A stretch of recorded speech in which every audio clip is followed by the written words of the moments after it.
Hi, everybody. It is Tuesday, January the 19th, and this is your free lesson for myfreeactingclass.com. My name is Michael Bean. I run an acting school for kids and teens called Biz Studio that I've been running for almost 20 years now. And I've also been teaching film and TV acting to adults for the last 5 years. A lot of my clients have worked professionally in film and television. And about 8 months ago, I started doing these free acting classes because we're all stuck at home and I want good acting to be accessible without you having to pay money. So here it is, trying to give you the goods in as short a span of time as possible. We're starting a couple of minutes late, so we'll probably run a couple of minutes late. And today is Tuesday, so we're doing self-tape review and talking about camera technique. Thank you for all of those of you who sent me self-tapes. Yeah, more power to you. For anybody who is joining us for the first time or watching this on or who's watching the YouTube videos for the first time, I just want to point you at a place online. So on the myfreeactingclass.com website, you will find right in here, scroll down, scroll down, scroll down, Tuesdays, Michael Bean. Download the practice exercise. So if you were to click on this, you get an exercise that has like detailed instructions and a bunch of individual lines of dialogue. So what you will see is that some of our brave students did this for themselves. They set up their camera, they recorded themselves saying a single line of dialogue. You look, that's where practice starts, is just doing something, anything. So, thank you so much to those of you who submitted today. And we want to make it easy. Any tapes that you send, I will review. And if I don't have time to look at them in class, then I will email you notes so that you all get notes on your tapes. So let's start by just looking at straight camera technique and looking at the first frame of each of these. Here's Amy's. Amy's brand new today. Great example. We're seeing her in a medium close-up, right? So this is just armpits to the top of her head. Right? So she's up nice and close. She's got a good eye light, which is light reflected in her eyes. Her eye line, what she's looking at, is right beside the camera. Not right at the lens, so it doesn't feel like she's looking at me when I'm looking at the tape, but right beside it. There's a neutral backdrop. Right? It looks like she's just against a blank wall. There's like some kind of little reflection here in the back, and that doesn't matter. The point is that there aren't like pictures or teddy bears or basically anything that keeps us from just looking at her eyeballs.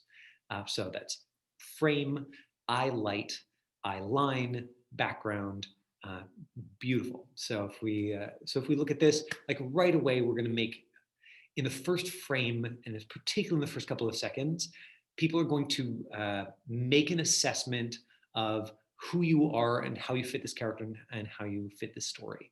And so the way you set that up and the way you dress, all of these things are going to be influential for people who don't know you.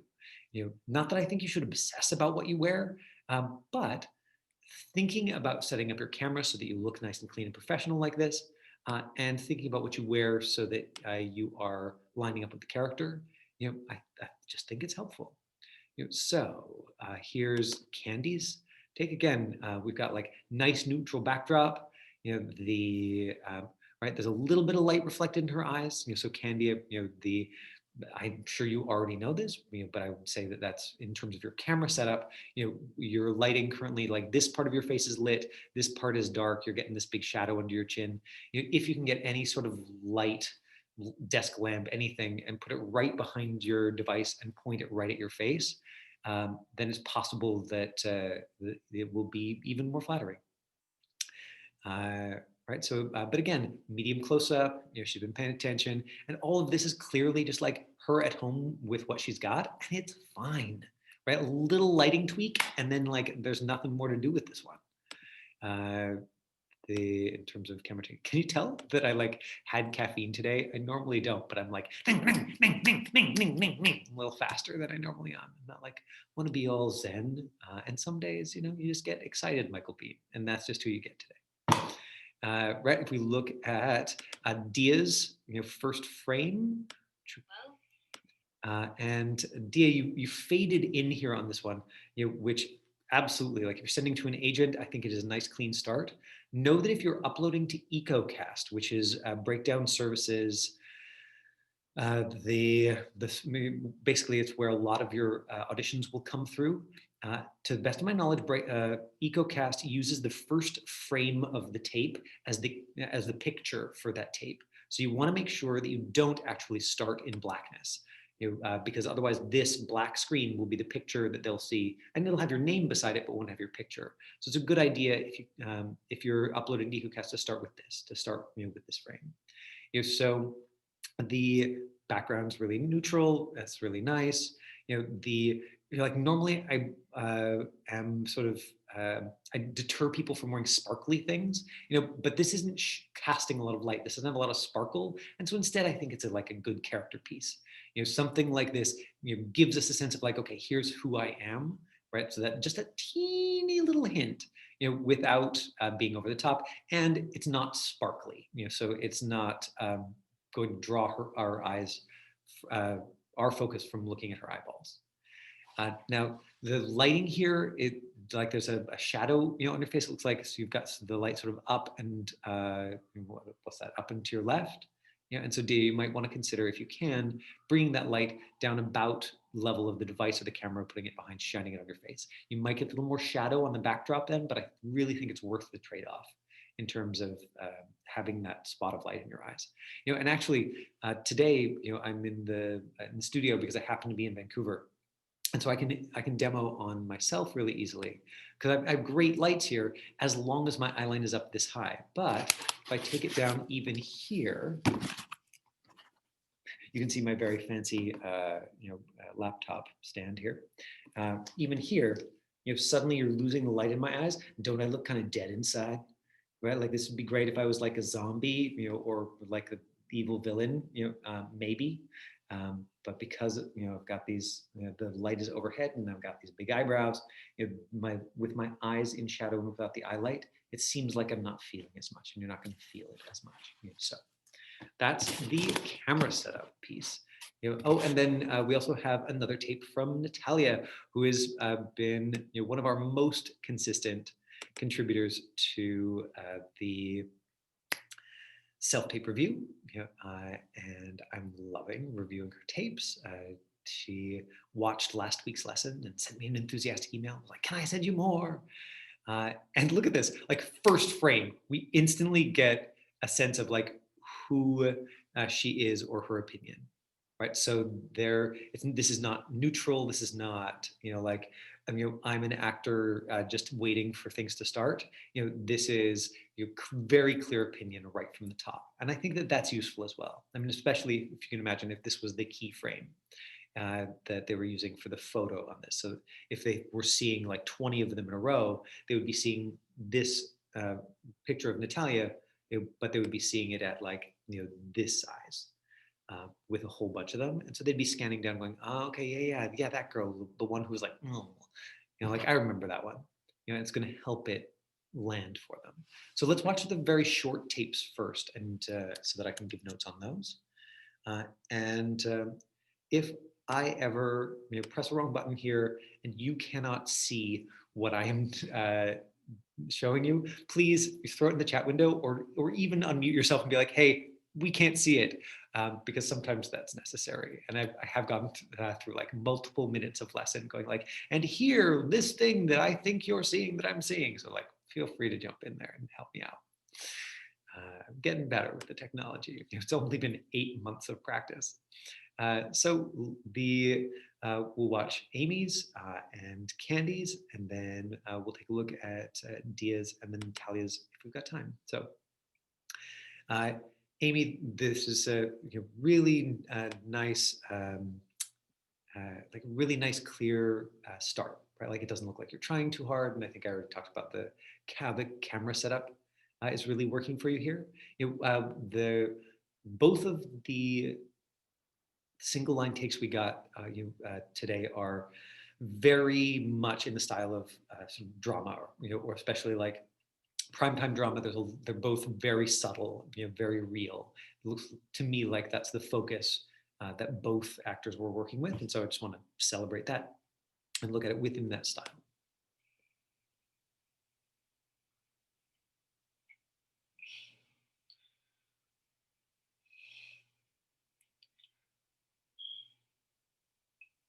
Why don't you ever listen to me?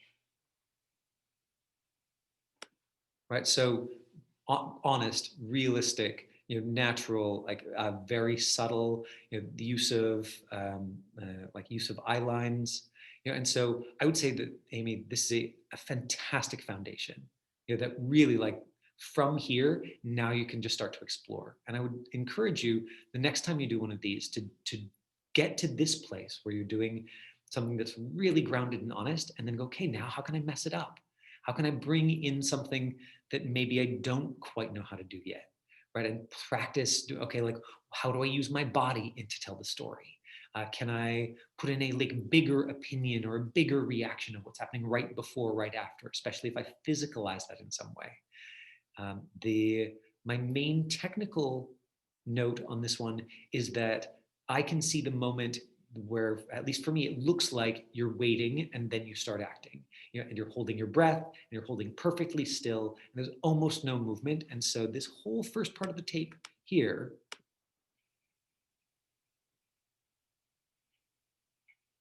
and it's like there the acting starts, right? So that means you give us 5 whole seconds, of you being, at least looks to me, and it's possible that like you actually have really interesting stuff happening inside, but it didn't register. Like it didn't register on the outside, and so as a watcher, I'm like, when is she going to start acting? Like when is she going to start doing the scene?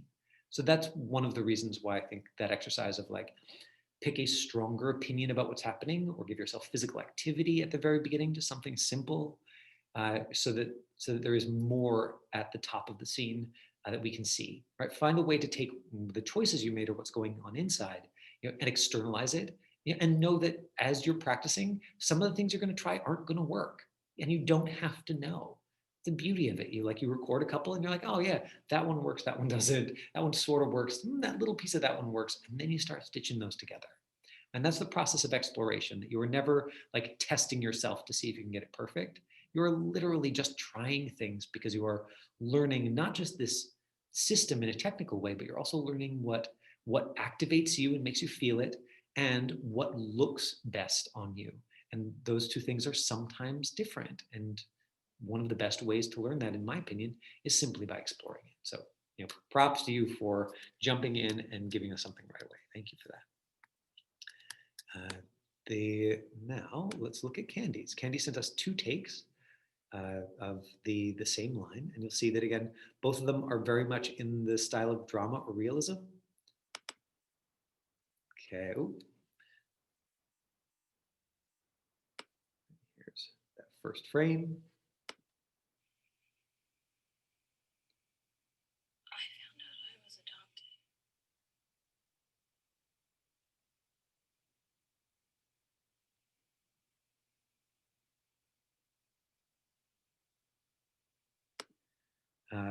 The and so I love how much time she took with it, right? So I love how internal that process is. Well, obviously, if she was editing this to send to people, she would edit out the bit where like she starts reaching her hand forward to turn off the recording device. But there's Candy, I loved how much time you were taking with this. It came across like completely believable to me, completely honest, and it seemed like you had a strong opinion about this. And let's watch take 2, and you'll see that the opinion is different there. In this one, she added a little ad lib, and like, wow. In the other one, you'll see that she's got a different opinion about it. And again, it's like it's very subtle, it's very honest, it's very real. Nope, this is the one we just watched. Just when I was telling you that I was so good with technology. Here it is. And here's her first take. Right, so you can see again that that eye light is probably the biggest technical change we need there.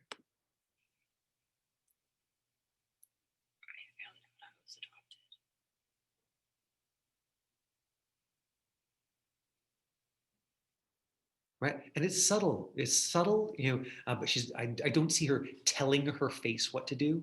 I don't see her like making faces on purpose. To me, it looks like, regardless of what she's choosing to do there, it looks like she is just reacting to what is happening inside her. And that for me is the foundation of good acting. It's the foundation of believable acting. And so from that place, Candy, and I just think you're in great shape to explore, to add to that, to go, okay, great, that's working. And so now what? Now can you add physical action? Can you take some bigger risks? For anybody listening, if you're like, wow, she was really quiet. For pure drama, for sort of primetime drama, I think that the volume that she used there uh, is absolutely appropriate, especially if you want the character to come across as though they're like really processing something difficult for themselves, right? That it was loud enough, that with the volume, at least I've got on my computer, I don't know if it came across through Zoom, like I can hear her just fine.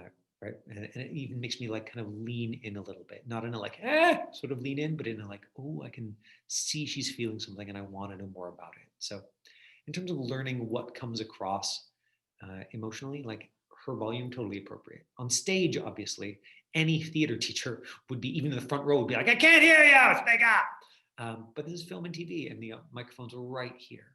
Or even if the microphone is further away, they're shotgun microphones, they can hear you from right here. So just so you've got that clear example of how intimate it is okay to be if you're doing film and TV. Now let's look at Dia's, because hers is more expressive. Her agent asked her to do a monologue from a play called The Importance of Being Earnest in 2 different accents. And that I want to give you that reminder that everything that decision makers see, they're fundamentally using as information about like, who is this person, or what is their take on the character. Now, Dia's chosen to do this scene in a style that I think really does not fit the material, right? So The Importance of Being Earnest is a play written by a guy named Oscar Wilde. It's a comedy. It's very dry. It's very sarcastic. It's very witty. It's very fast. And she's performed this, in a style that is more like sort of primetime drama. And so I think for me, Dia, watching this, the tension that I feel in it is that your performance, which is quite skilled, is in a style that is just like in tension with the material. And so if you were going to do this piece again, I would encourage you to look at Oscar Wilde's material, and to think a little bit more about the style going into it, because you know what you're doing. And if you can line your performance up with the writing, so that the two of them, I don't know, like stack, so they synergize with each other, then I think you will come across in a way that is more successful. Now, like I said, there's a lot of skill that went into this performance. But that's my top level note for you, is to pay a little bit more attention, to the style that you're in, which particularly with this kind of theater, I mean, it is a very distinct style. You obviously still want to perform it for film and TV, but and hopefully you'll see what I mean. Tommy has proposed to me again. He really does nothing but propose to me.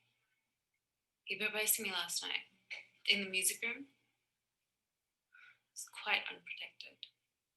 There was an elaborate trio going on. I didn't dare make the slightest repartee. Need hardly tell you. If I had, it would have stopped the music at once. Musical people so absurdly unreasonable. They want one to be perfectly dumb. The very moment one is longing to be absolutely deaf. Right, so it's very witty, and it's very layered and witty.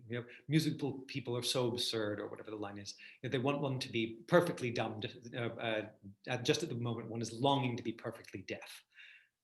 Right, so you have to really follow the words. Like, so much of it is in the words, but with those pauses in between it, and I'm not even going to try and do justice to it, but with those pauses of like, musical people are so absurd. Pause. They longing to be pause. Just when one is longing to be perfectly deaf, I think you lose the rhythm of the comedy. Like, you lose the rhythm of the wit. This character who's written, as somebody whose mind works way faster than any normal human, which is true of a lot of dry comedy. And so all of you watching hopefully can see that, like, she's doing this fantastically skilled work in terms of like that foundation of being honest, and we can really like, I get a sense watching it, like, oh, I get like who she is as a person, and that's helpful. So I mean, you can get a callback from a tape like this. This is not a bad tape. I'm just assuming you're sending it because you're like, okay, like, give me notes. Like, okay, I can lift this much weight, but like, I want the challenge. Give me more weight. And I think that that as an actor, sometimes we learn more from a no, or from something that doesn't quite work than we do from yes. Let me see if I can find the right start mark for the one with the other accent. Well, Tommy has proposed to me again. He really does nothing but propose to me. He proposed to me last night in the music room. Hang on. There we go. So for this angle, you can see that we got the eye light, at least on one eye, and it does make a difference. There was an elaborate trio going on. Pause. I didn't dare make the slightest repartee. Pause. Need hardly tell you. Pause. Musical people are so absurdly unreasonable. Pause. They want one to be perfectly dumb. Pause. The very moment one is longing to be absolutely deaf. Right, and so the opinion about those things is great. I think in this case, it's pacing, and that like just enjoying the language, basically like using it deliberately to entertain the person you're talking to, right? So that it's pacing, its style, and maybe then there's something in there about relationship or objective, going like, well, I don't want to go fast just for the purpose of going fast. Instead, I want to make a stylistic choice that I want to make a stylistic choice that makes it easy to do that, right? So I'm like, oh, this is my friend, and like they're really smart, and I want to impress them, and I want to make them laugh. Like that might be one way that I would approach that as an actor, right? So it gives me a reason to go fast. It gives me a reason to be like, okay, Christine, I'm going to barrage you with these ideas, cleverness, and also still keep the opinion about everything that's happening. This is what I mean about having those strong opinions. So like what's beautiful about Dia's work is that it's very honest, and she's really clearly got opinions about what she's talking about. She's got an opinion about Tommy. She's got an opinion about the proposal. She's got an opinion about the musicians, right? It's like and so I think it's just taking the air out on some of those, taking some of those pauses out, and then connecting the work out to the reader. My guess is that if I was workshopping it with her, it would be a matter of like 3 sentences of like, try this, and then it would come to life in a way that would make the material sing. That's my guess. And then the last one that we'll look at is Natalya's. Thank you for all the self-tapes. I hope that some of you get excited about this and send me your one-lines and do a couple of different versions, like risk getting a no. Like if you're going to send me the foundational version, of like, here's my totally honest one, good, send me one that's kind of wild and crazy, or that's a stretch for you as well. Like risk getting the notes so that I can help you move towards internalizing those skills. That's my invitation to you. Or if you're like, no, I just want to get like, I'm taking big enough risk just sending this, then God, just keep doing what you're doing. And like, I will keep giving you notes, and you can take the win until you feel the impulse to like stretch. But right, strong, clear opinion off the top. Right, highlight, medium close up. She's a little bit too far back from the camera, in my opinion, but maybe that changes later in the scene.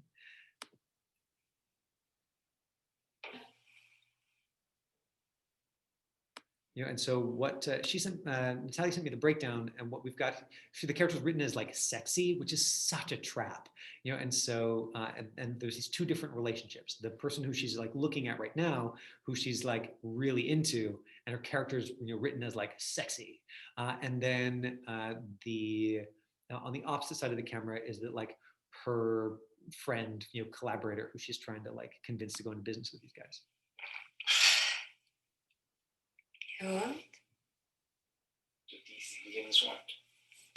Какая разница? And one of the things that we saw in Natalya's self-tape from last week is the difference between her acting in English and in Russian. A lot of her tapes have done this because she's both very fluent in both languages. And you see how much more ease there is in the Russian one still. She asked me for advice, and I suggested, do all of your scenes in Russian first, right? To really find that ease and get it into your first language for ease and comfort, and then like ride that into the English version. And even maybe like record the Russian version. So she said in her email that she's been practicing with that, and that it felt very awkward at first, but she's like getting into it. I am not an expert, on like coming across sexy on camera. Not an expert. Like you would have to talk to somebody who is like that's their hit, right? So you could go on Monday and talk to Leanne about that and be like, hey, okay, I'm a female-bodied person. Like you've gone out for some of these explicitly sexy roles. Like, what helps in terms of like how can I set it up? She'll probably give you better advice than me. But I will say that it looks to me like it looks a little forced at the beginning.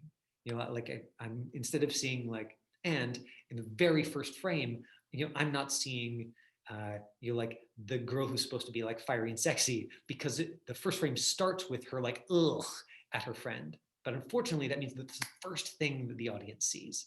And so instead of what's written in the breakdown, and she said later that like she didn't have the breakdown when she taped this, so I completely understand, why she might have done that. The important thing, acting wise, is that like she's doing her best to be honest here. The work is nice and is grounded in that, and she has really strong, clear opinions. Opinion about this person on this side of the camera. Opinion on this person about this side on the other side of the camera. Very different, clear opinions. You can say they read much more cleanly because she's placed them on opposite sides, which is always my advice with camera work, is that different opinions, opposite sides of the camera.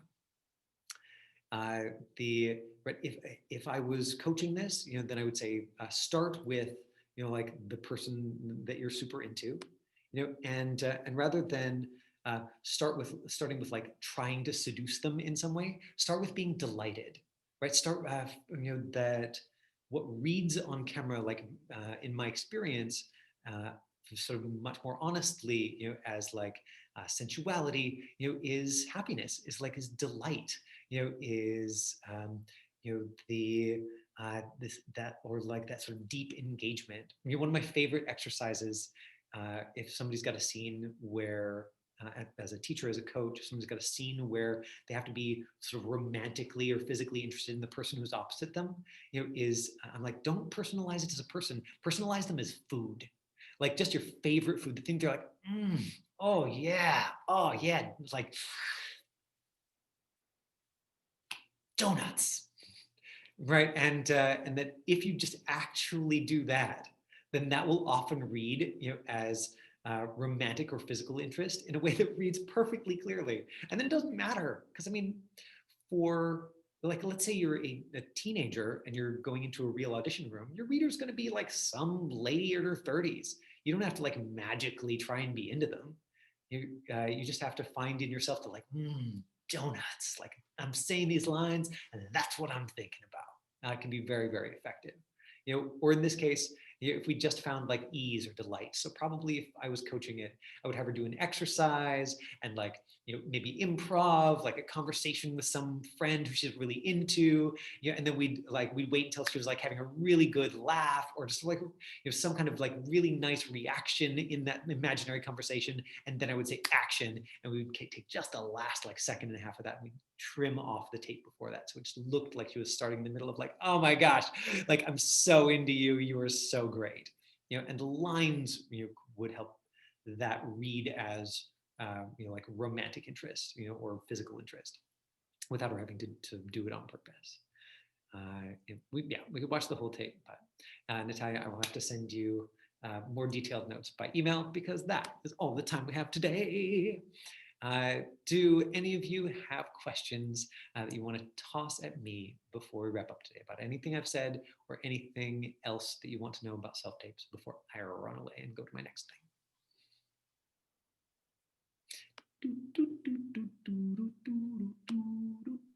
Yeah. So like when you're like acting, should you like should you like react to what the person is saying? So not just say your lines, say like, oh, she did something like this, but you must be like, she did something, like feel the emotion while you're acting, right? Like think about the other person's words while you talking. Go and watch last Wednesday's lesson if you can, right? It's there in the video link. And I went over this in lots of detail, Christina, but your impulse is exactly right. Which is, first you start with like, I'm just saying the line as just facts, and then you start adding details. Jade actually was one of our examples last week. So if you go, Jade's here in the lesson with you, and you'll be able to go and watch her and be like, oh, like that, okay, I get it, right? Because we have her being a brave example for us. Okay. I'm with Candy. Candy just threw some kudos into the chat window. Thank you to everybody who shared their tapes with us. if there are no more questions, then I'm going to run and let you go about your lives. But we will be back tomorrow, Wednesday, January the 20th, with the fabulous actress Julia Sarah Stone, who we will talk to about her sort of the arc of her career so far. You know, like Julia is somebody who started with me as a teacher when she was maybe 10, and then somewhere around like age 13, she booked the lead in this independent film. So like not a gig where she like made much money or maybe not any, but got to be the lead in this film and work with this independent director producer. I think she shot in Toronto even, and came back here and did some like film festivals, and it like really like leveraged that to go into her career. And what I think feels really relevant, to me at the start of these lessons is that the thing that tipped it for Julia when she was taking classes is she got excited about this like one line of dialogue at a time exercise and just like set up a camera in her basement, and I would get emails from her mom like, I heard her screaming down there yesterday and I was all worried. It turned out she was just doing this acting exercise that you told her to practice. She's been doing it every day. She just got into it. And because of that practice in her body, by the time she had like 3 years of just like practicing and enjoying and loving the practice of it, she got that skill in her body in a way that ended up being very marketable for her. So my hope is to ask her a little bit about that. Yeah, and then we can just talk to her about anything. Thanks for showing up today, and thank you again for the brave actors who participated, and I will see you tomorrow.